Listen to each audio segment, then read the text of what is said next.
As new empires rise, old alliances crumble.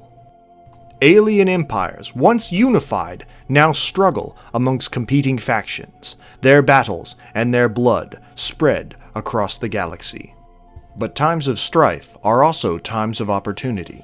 New technologies and new ideas will allow these factions to rise up, and someday found a new solar empire.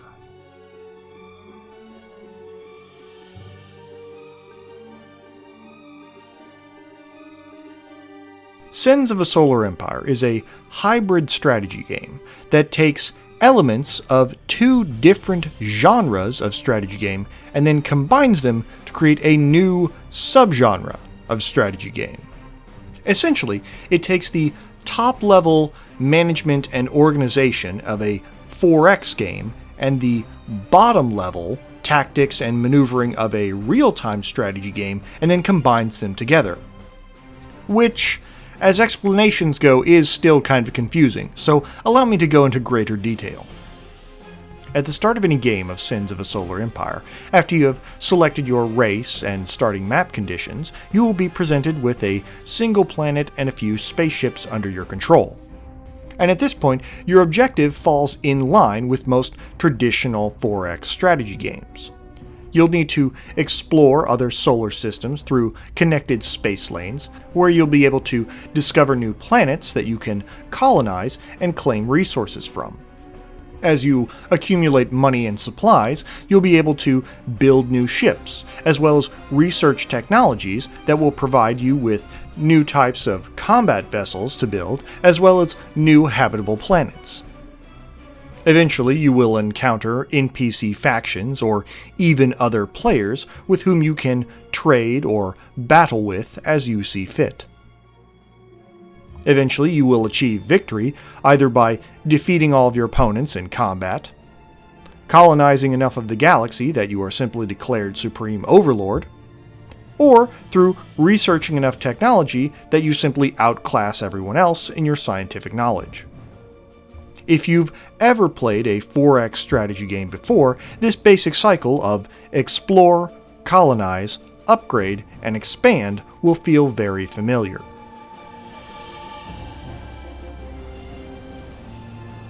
Defilers encroach upon us. Now, where things get interesting is that in Sins of a Solar Empire, unlike the vast majority of 4X games, it is not turn-based. Instead, it is a real-time strategy game, and this is incredibly relevant to the game's combat. Now, like a lot of games of this type, you're going to be building fleets of starships in order to defend your territory and attack your enemies. These fleets will be composed of powerful capital ships that will form the backbone of your strategy, and then smaller, less expensive frigates and cruisers that have specific roles such as long-range artillery or fighter support. After your ships have been built by a construction yard, you'll need to move and position them in real time while your opponents do the same. Some ships even have special abilities, such as shields or torpedoes, that can be activated during combat and then enter a cooldown period.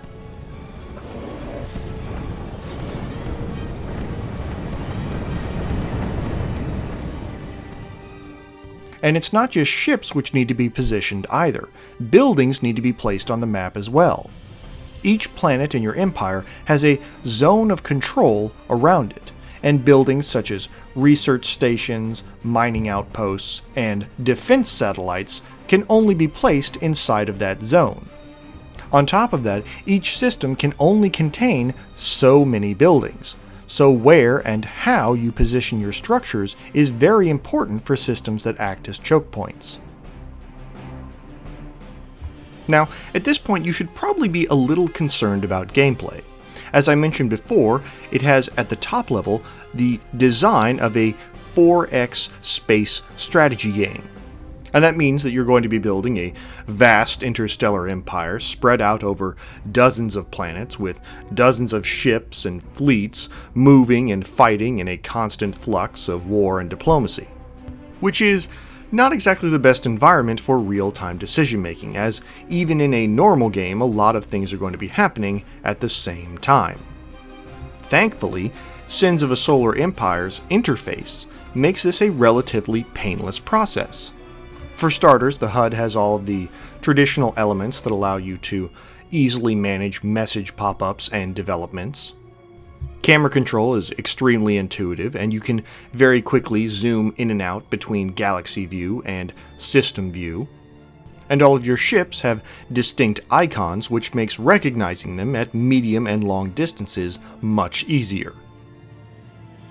But really, the game's most inspired piece of interface design is the drop-down Empire list. Essentially, at the left side of the screen, you have a scrollable list that shows every planet and every fleet that you control, as well as their status. And you can scan through this list and either collapse or expand different tabs in order to gain more information. And it's this list that really allows you to manage your massive solar empire in real time, because you're able to, at a glance, check on the location of your ships and what their status is. Without a list like this, your only option would be to move to each system in real time. And while you still do have to visit systems in order to manage the minute strategy of your individual fleets, having the drop-down list means that you can still keep an eye on other conflicts while you are currently engaged. Now, on the positive side, the game looks good and plays well thanks to its strong interface. It also has very solid pacing. There's always a new planet to explore or conquer, and keeping your starship fleets on target and powered up requires a lot of traditional logistical management. On the negative side, because it is a real-time game, some of the broader 4X strategy elements don't exactly translate all that well. For instance, because all research is being conducted in real time, your opponents have a much faster opportunity to react if you attempt a research victory. In that same vein, another example is that even though the game does offer the opportunity to diplomatize with other factions, all of the better options, such as treaties or trade agreements, are locked behind higher tiers of the technology tree. So even if you want to engage in a measure of diplomacy, you cannot without a significant investment of time and resources. In the end, I would give Sins of a Solar Empire 3 out of 4 stars. It's a fascinating combination of 4X and real-time strategy elements in a functional format that allows you to engage in large-scale space combat without being completely overwhelmed. I'd recommend it to anybody who likes the overall design of 4X strategy games, but perhaps is looking for more immediate and reactive combat. Alright, well thanks once again for listening. Till next time, I'll see you in the stars.